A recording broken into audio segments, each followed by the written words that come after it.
Welcome to Navigating the Vortex, a deep dive into some of the most important and complex issues of today and tomorrow. Today, Trump signals how he will start pushing for a new world order in his first 100 days. But it is not clear whether a return to stable spheres of influence for great powers will even be possible, let alone desirable.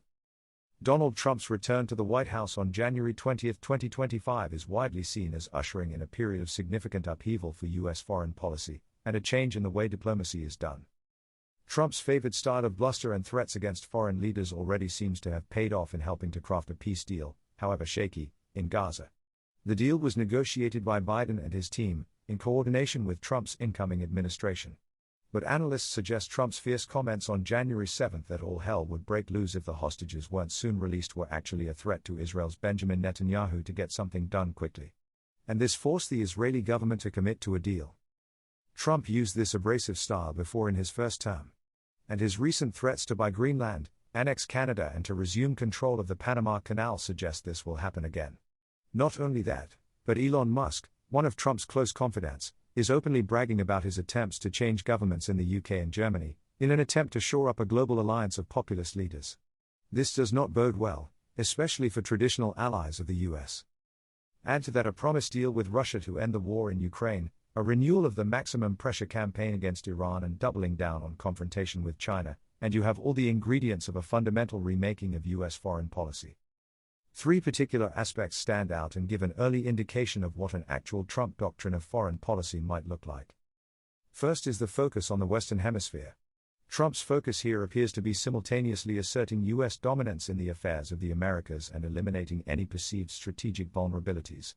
While Greenland, Canada and the Panama Canal have dominated the headlines, there are also implications for US relations with Cuba, Nicaragua, and Venezuela, with Trump's pick of Marco Rubio as Secretary of State known for his hawkish approach.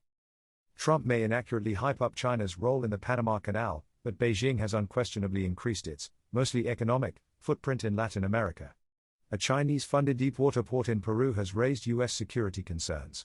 Chinese investment in Mexico has created an important backdoor into the US market and contributed to the fact that Mexico is now the largest trade partner for the US.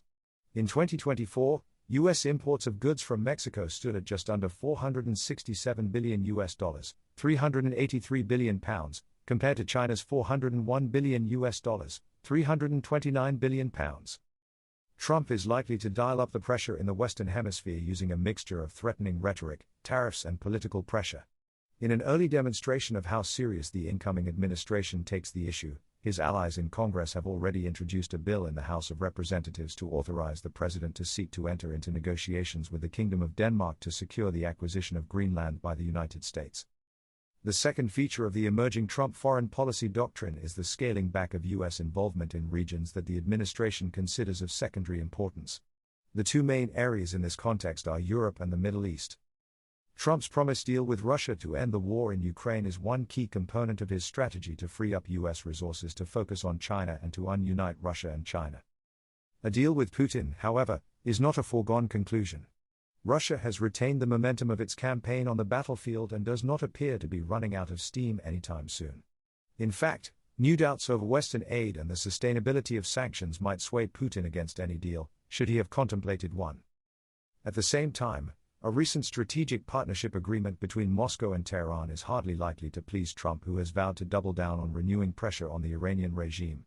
The deal between Russia and Iran, while stopping short of a mutual defense guarantee, however, is likely to provide Iran with something of a lifeline, even if it just creates more links between two of the world's most sanctioned countries.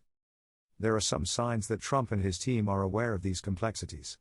His insistence that U.S. allies in NATO step up their defense spending, for example, is an indication that the incoming administration continues to place value in transatlantic security. It just does not want to be the one mostly paying for it. And Trump has a point. Washington currently shoulders 68% of all NATO expenditure, compared to European members' 28%.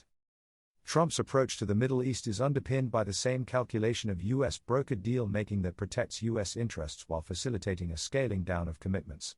With a ceasefire between Israel and Hamas now in place that will facilitate a release of Israeli hostages, a much clearer path to normalizing relations between Israel and Saudi Arabia exists. This is still contingent upon an Israeli nod towards Palestinian statehood. But when it materializes, Israel's relations with the rest of the Arab world will also improve.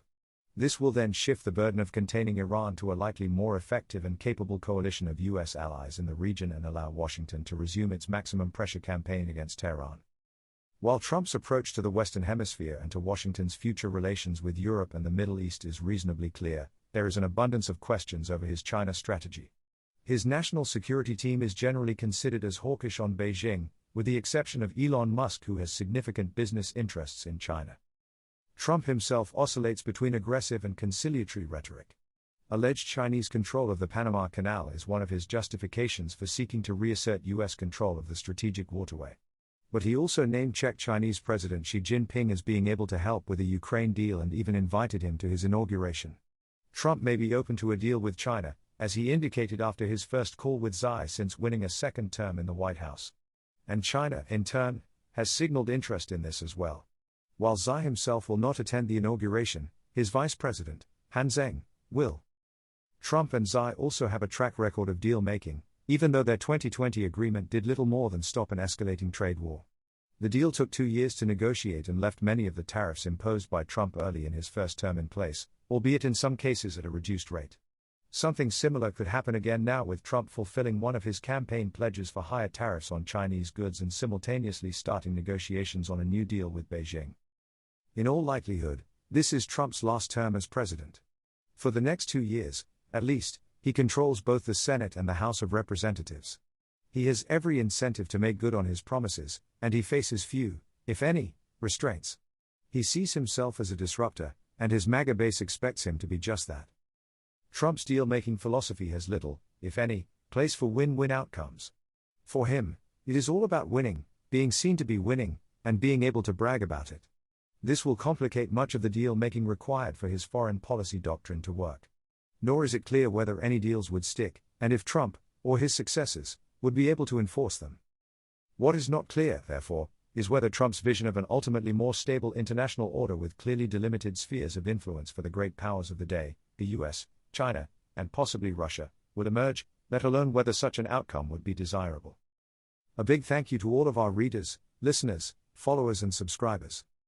Signing up to the newsletter is the best way to make sure you don't miss out on anything, and you'll get our newsletter and podcast delivered straight to your inbox wherever you are in the world. Importantly, you'll also be able to read the full written version of all of our pieces, which gives all of the background links to the information we cite in case you want to dive deeper and, like us, like to look at primary sources. You can register for free at navigatingthevortex.com. You can also subscribe for subscriber-only access to comments and chats and other special subscriber-only benefits. You can find all these details in the podcast show notes as well. We hope you'll share Navigating the Vortex with anyone you think might find it of interest.